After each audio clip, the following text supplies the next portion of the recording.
Paradiddles are probably the first rudiment that I managed to get really fast, and that's because when you learn the stroke types incorporated into this, it's a nice, easy sequence to get going.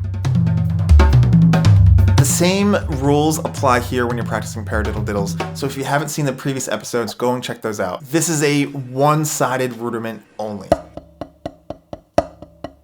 That means whenever you repeat this rudiment, it always lands on the same hand instead of alternating like a paradiddle. So when you're doing your Paradiddle-diddles, you want to put just as much time leading with the non-dominant hand and that repetition of this pattern.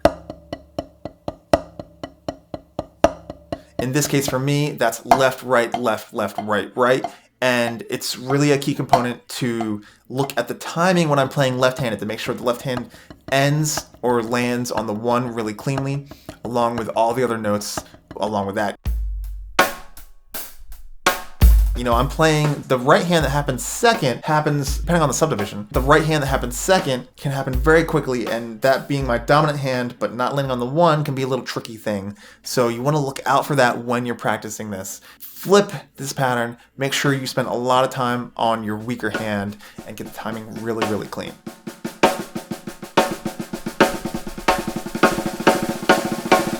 By the way, the whole idea behind practicing rudiments and the techniques behind them is to develop more accuracy with less effort. So with that in mind, I've just built an entire course dedicated to the techniques behind every stroke and stroke type you need to execute these rudiments. So if you've already found these lessons helpful, check out the link in the description to get the whole technique course. Now let's hop over to the kit and see what we can do over there.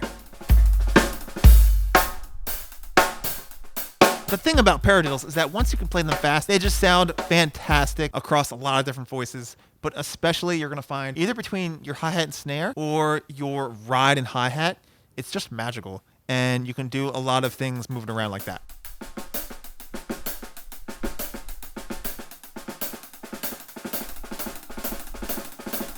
Now this wildcard idea revisits the same concept from the previous episode, and that is we're going to move our hands around the kit.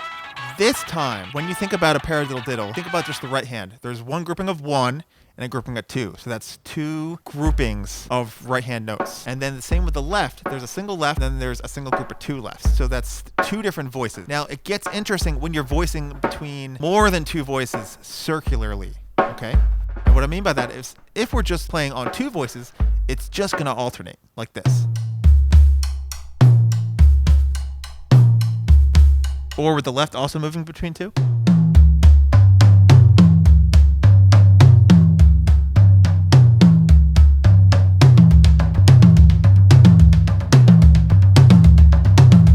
Now, that's useful and interesting in its own right, but watch what happens when we move between three voices.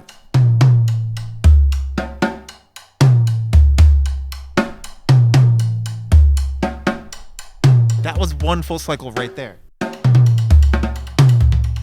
Then you can move the left hand around similarly. Now on your kit, you might move around between your hi-hat, your snare, your rack tom with your left, and two floor toms and your snare with your right. It just depends what you want to do with it. Either way, this is what it sounds like with some basic circular ideas on this drum set.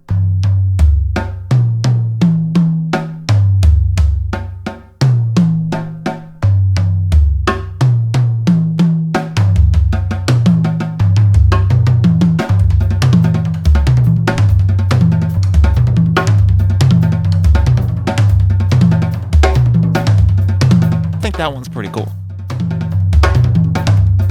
How many paradiddle rudiments are there? Well, I'd say a lot, and you want to make sure that you get them under your belt. So make sure you watch this video next so you know what else to practice today.